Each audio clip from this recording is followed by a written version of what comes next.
Hoje eu vim aqui falar um pouquinho com vocês sobre as crenças centrais e por que é tão importante você identificá-las e cuidar.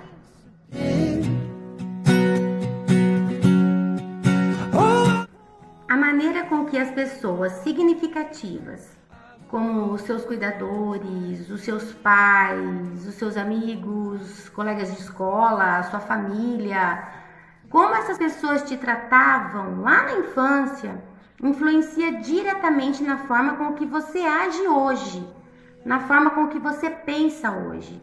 Então, o seu comportamento hoje, no presente, ele está muito relacionado a essas condições que você teve, esse relacionamento que você teve com essas pessoas significativas lá na sua infância. Essas vivências são responsáveis pela formação das suas crenças. Aquelas crenças que eu sempre falo, as crenças básicas, as crenças centrais que te limitam. As pessoas com crenças centrais negativas, elas têm pensamentos e acreditam naquela realidade como se fosse uma verdade absoluta, agindo da maneira que elas pensam. Os pensamentos automáticos, eles podem ser positivos ou negativos, depende daquilo que você presenciou.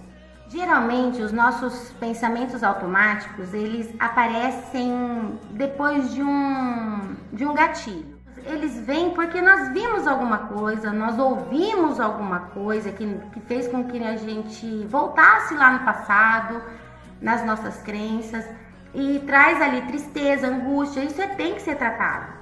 Isso é uma coisa que você precisa ter conhecimento para tratar, porque senão você vai ter problemas emocionais, né? De depressão, de ansiedade, como eu já havia dito.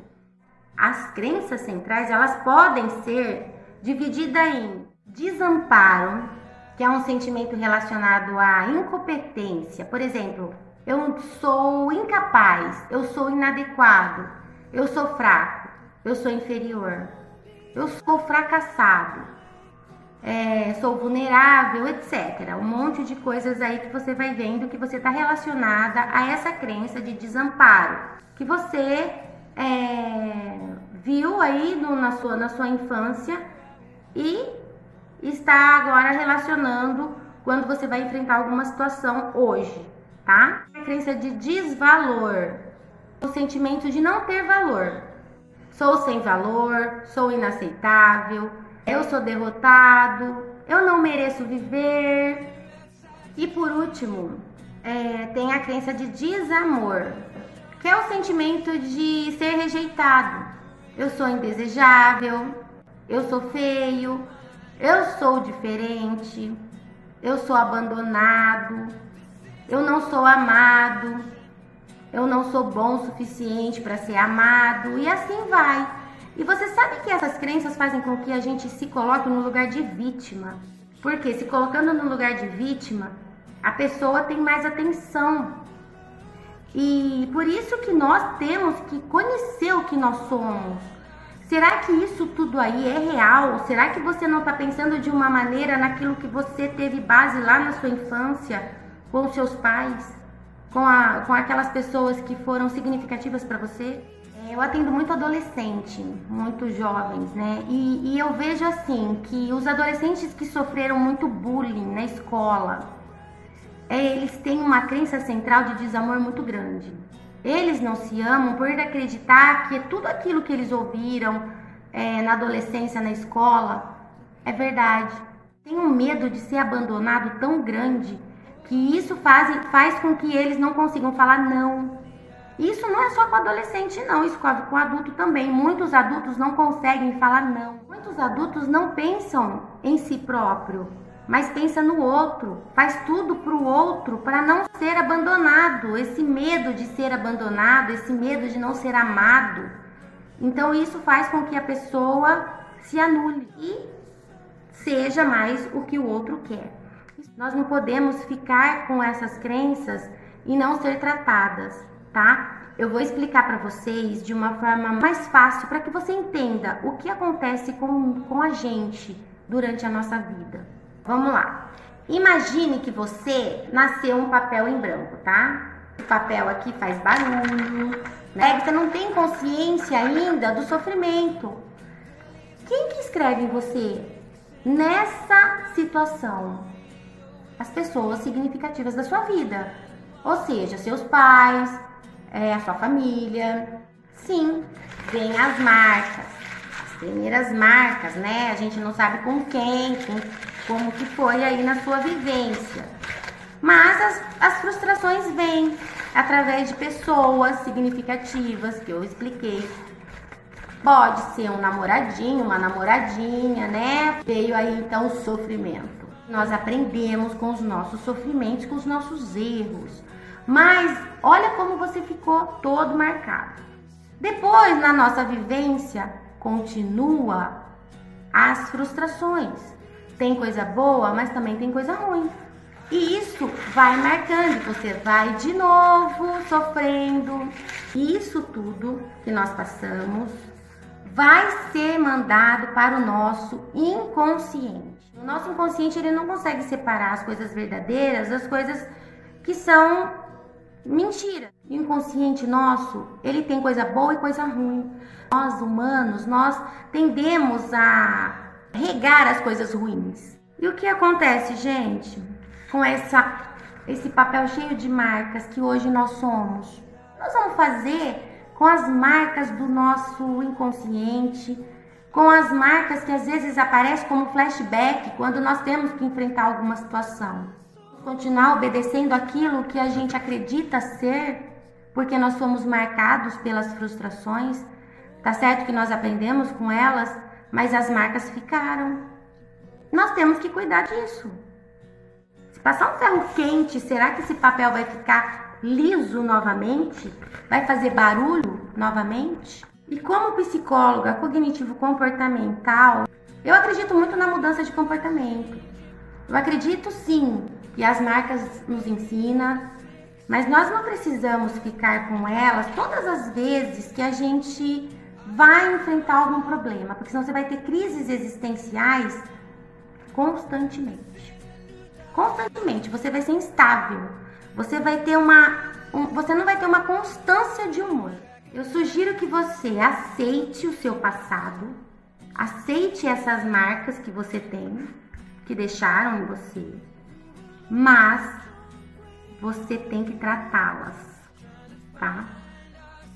Nós também, como terapeuta cognitivo-comportamental, nós não ficamos muito no passado, tá? A gente faz com que as pessoas, eu sempre falo, gente, passado é ponto de referência e não de residência. Você concorda comigo que se você ficar no passado, você vai entrar em uma depressão profunda? Então lá não é lugar para você morar. É só um ponto de referência para você tratar das suas marcas, tá? Então essas marcas aqui, você tem uma opção. Você trata e aceita. Pegar uma caneta e escrever uma nova história para você daqui para frente. Às vezes as pessoas acham assim, nossa, eu não deveria ter feito isso, se culpa de uma forma tão grande que a culpa leva a pessoa a ter mesmo coisas muito sérias, emocionais. Tenta ressignificar as suas marcas, aceitá-las.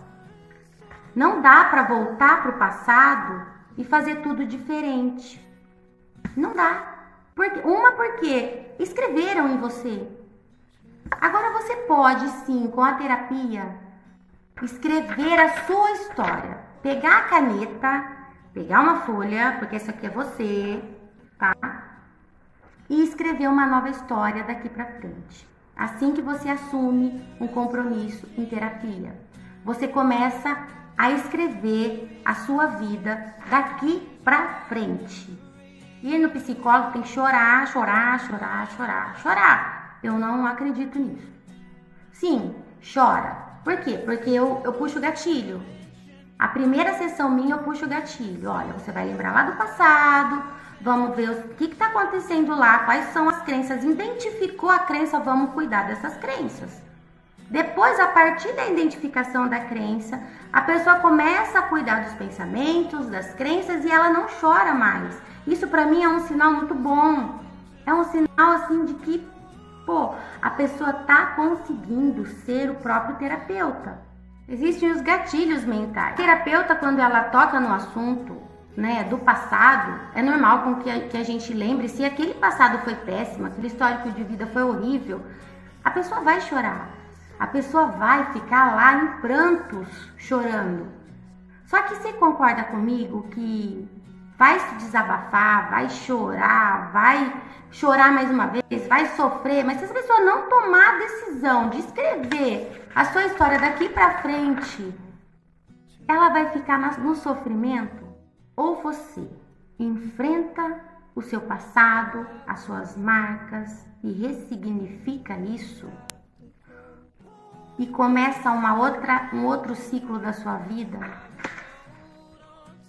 aprendendo com isso, ou você fica com depressão.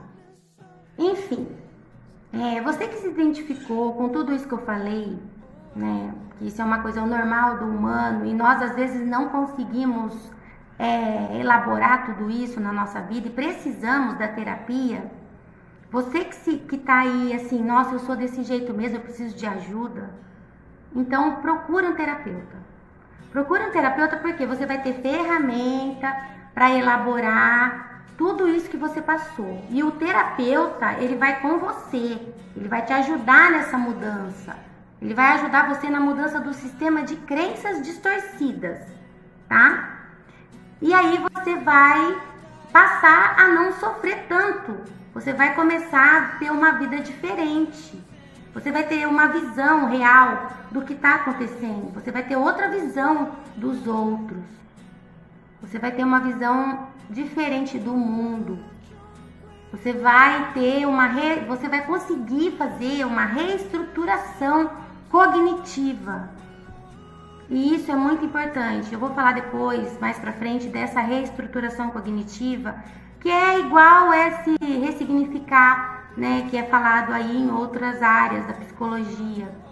Então, isso é muito importante para você, tá? Por quê? Porque quando nós modificamos a nossa percepção, quando nós modificamos a forma com que sentimos, com que comportamos, a gente consegue ter uma visão mais adaptativa. E a nossa vida fica mais leve. Desenvolva aí a resiliência. A maneira com que a gente vê lá atrás o nosso sofrimento pode ser bom. A gente tem que sempre tirar o lado bom do lado ruim, eu sempre falo. E às vezes o que você passou é uma coisa que é boa para você ser hoje uma pessoa melhor. Por isso, escreva a sua vida, escreva a sua história. Você pode, você consegue.